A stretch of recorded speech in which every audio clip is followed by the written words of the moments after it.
ஜெய் வாராகி, ஜெய் ஜெய் வாராகி. நம்ம டிவியை சப்ஸ்கிரைப் பண்ணுங்கள், பெல் பட்டனை அழுத்துங்க. உலகம் முழுவதும் வாழக்கூடிய நண்பு பக்தர்களே, முதல்ல அவங்க எல்லாருக்கும் இனிய ஆங்கில புத்தாண்டு நல்வாழ்த்துக்கள். Happy new year.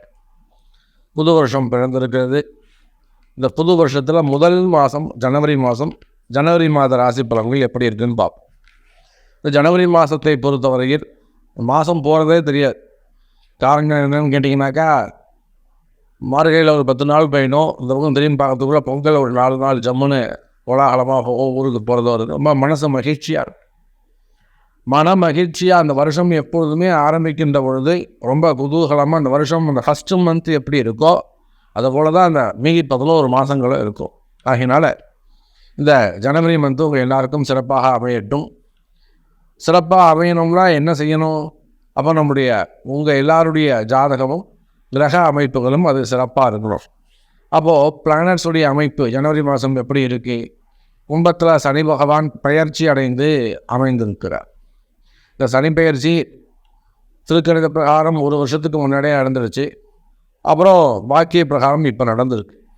ஆக சனி பகவான் பயிற்சி அடைந்து 2 பஞ்சாங்கத்தின்படி, வாக்கிய பஞ்சாங்கம் திருக்கணித பஞ்சாங்கம் 2 பஞ்சாங்கத்தின்படியும் பயிற்சி அடைந்து கும்பராசியில் நார்மல் பொசிஷன், வக்கர எதுவும் கிடையாது, நார்மல் பொசிஷனில் உட்காந்துருக்கேன்.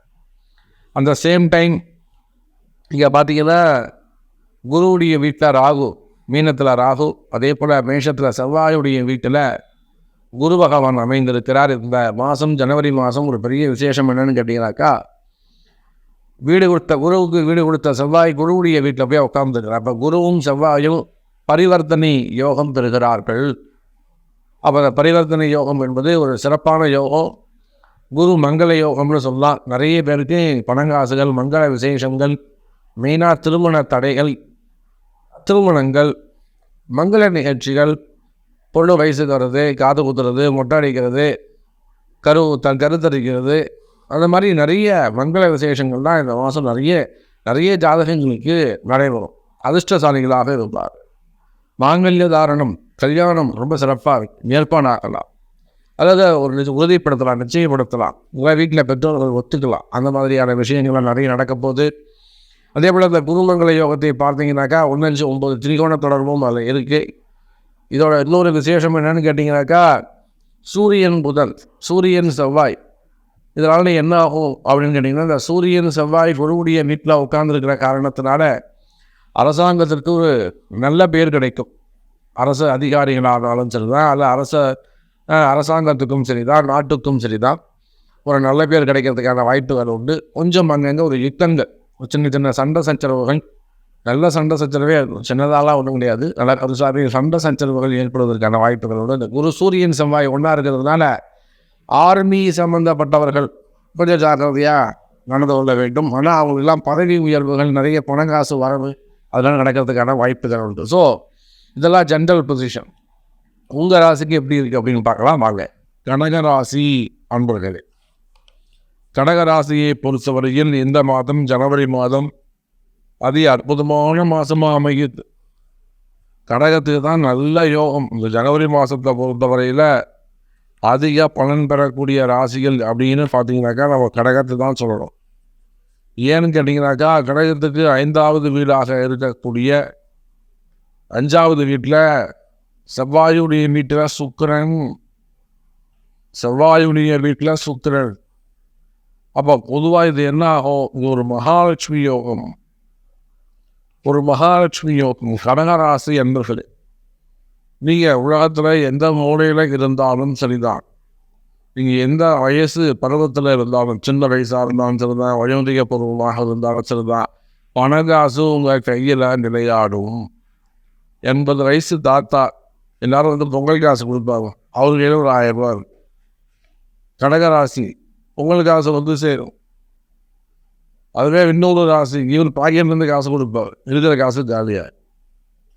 அப்போ கடக ராசி என்பர்களே, நானும் தோளும் உங்களுக்கு நன்மை செய்வதாக உள்ளது. பல வகையிலும் பல முறையிலும் உங்களுக்கு பணங்காசுகள் சேரக்கூடிய காலமாக இது அமைகிறது. கடகராசி அன்பர், கடகத்துக்கு 5வது வீடு செவ்வாயுடைய வீடு விருச்சிகத்தில் சுக்கிரன் அமைந்திருக்கிறார். பொதுவாக 4, 5 போன்ற சுபஸ்தானங்களில் சுபகிரகங்கள் இயற்கை சுபர்கள் அமர்வார்களே ஆனால் அவங்களுக்கு அபரிமிதமான ஒரு யோகம் உண்டு. அதான் சொல்கிறாங்க சண்டால யோகம், அதான் சொல்கிறாங்க. அது போல் இது ஒரு நல்ல யோகம். அப்போது பூர்வ புண்ணிய ஸ்தானத்தில் மகாலட்சுமி யோகம் உள்ளது. தனவரவு பணவரவு அதிகரிக்கும். எங்கள் வீட்டில் பணமே தங்க மாட்டேங்குது சாமி, எங்கள் வீட்டில் பணமே தங்க மாட்டேங்குது, எவ்வளோ வந்தாலும் உடனே செலவாயிடுது, அல்லது வட்டி கட்டோம், அல்லது லோன் கட்டோம், கிட்ட இருந்து வாங்கிட்டு போயிருக்காங்க, இந்த அல்லது கடன் சுமைகள் கடன் பிரச்சனைகள் அதிகமாக இருக்குது, அந்த மாதிரி எல்லாம் சொல்லக்கூடிய கடகராசி நேர்களே உங்களுக்கெல்லாம் இந்த மாதம் ஜனவரி மாதம் ஒரு நல்ல பலன்கள் கிடைக்கக்கூடிய வகையில் அமைகிறது. சரி, தொழில் அமைப்புகள் எப்படி இருக்கும், பிஸ்னஸ் எப்படி இருக்கும்? தொழிலை பொறுத்தவரையில் தொழில் அமைப்புகள் சிறப்பானதாகவே இருக்கும். 10வது வீட்டில் குரு அமைந்திருக்கிறார். அந்த குருவுக்கு உங்கள் ராசிக்கு 2வது அதிபதியாக இருக்கக்கூடிய 3-12 கூடிய சூரியன் புதனுடைய தொடர்பு. இது எல்லாத்துக்கும் மேலே உங்கள் தொழில் ஸ்தான அதிபதியாக வரக்கூடிய அந்த செவ்வாயும் குருவும் பரிவர்த்தனை யோகம் பெற்றிருக்கிறார்கள்.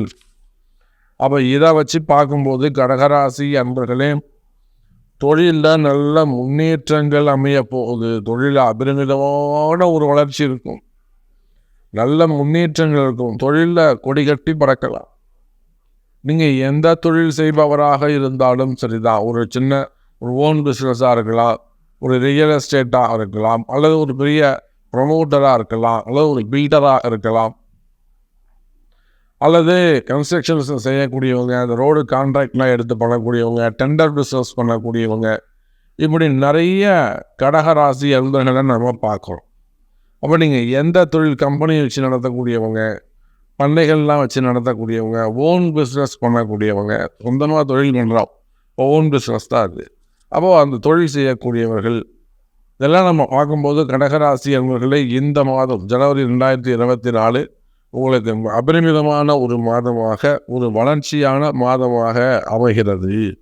சரி, அப்போ தொழில் அமைப்புகள் எல்லாம் அதே போல் வெளிநாட்டில் இருக்கீங்க, தொழில் பண்ணுறீங்க, தொழிலில் ஒரே பிரச்சனையாக இருக்கும் சாமி, பிஸ்னஸ் ரொம்ப நல்லாது, இத்தனைக்கு நான் வாராகி வச்சு தான் வழிபாடு பண்ணுறேன், விளக்கேற்றுறேன், தூரம் அம்மான்ட்டு தான் சாமி வச்சு வாங்குறேன், அல்லது அவங்களுக்கு ஒரு அமௌண்ட் எடுத்து வைக்கிறேன். ஸோ இந்த மாதிரி எல்லாம் சொல்லக்கூடிய கடகராசி அன்பர்களே கவலை வேண்டாம். உங்களுடைய பக்தி வீண் போகாது, நிச்சயமாக உங்களுடைய உழைப்பு வீண் போகாது. நல்ல முறையில் அற்புதமான முறையில் இந்த மாதம் ஜனவரி மாதம் உங்களுக்கு தொழில் அமைப்புகள் இருக்கும். அதே போல் தேவையில்லாத பிரச்சனைகள், அக்கம்பக்கத்தில் இருக்கக்கூடிய பிரச்சனைகள், அக்கம்பக்கத்தில் இனப்பிரச்சனைகள் இதெல்லாம் வறுமையானால் அவையெல்லாமும் விலகுவதற்கு வாய்ப்புகள் உண்டு கடகராசி அன்பர்கள். சரி, அது போச்சுனாக்கா அரசியலை பொறுத்தவரையில் கடகராசி அன்பர்களுக்கு அரசியலை பொறுத்தவரையில் இது ஒரு அபரிமிதமான காலம், நல்ல யோகங்கள் நிறைந்த காலம். ஏன்னா இந்த சூரியன் செவ்வாய் இருக்காரு, அவர் தை மாதம் முடிஞ்சு மகர மாதம் அங்கே வந்துடுவார். அப்போது என்ன ஆகிடுங்க, 8ல் கடகத்துக்கு 7ல் சூரியன் வந்ததாக போய்ட்டு, கண்டமாம் 2, 7, 8 இந்த 3மே கண்டகஸ்தானங்கள்.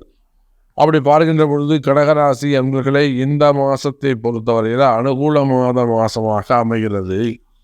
மற்ற மாதங்களை காட்டிலும் சூரியன் தனுசில் இருக்கும் வரை நீங்கள் தான் ராஜா. அப்போ எப்போங்க, பிப்ரவரி 15 வரையிலுமே கூட நீங்கள் ராஜா தான். அப்போது கவலை வேண்டாம். தொழில் அமைப்புகளை செய்யக்கூடிய கடகராசி அன்பர்களே, காலமும் நேரமும் சிறப்பாக உள்ளது. பெருசாக நீங்கள் அப்படியே வழிபாடு பண்ணணும்னு அவசியம் இல்லை.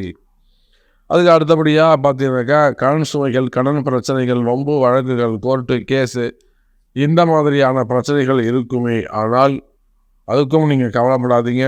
அந்த வம்பு வழக்குகள்லாம் காணாமல் போகும்.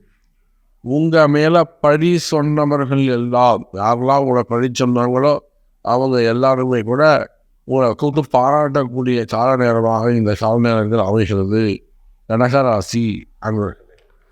அதே போல் அந்த கண்டகச்சனி அல்லது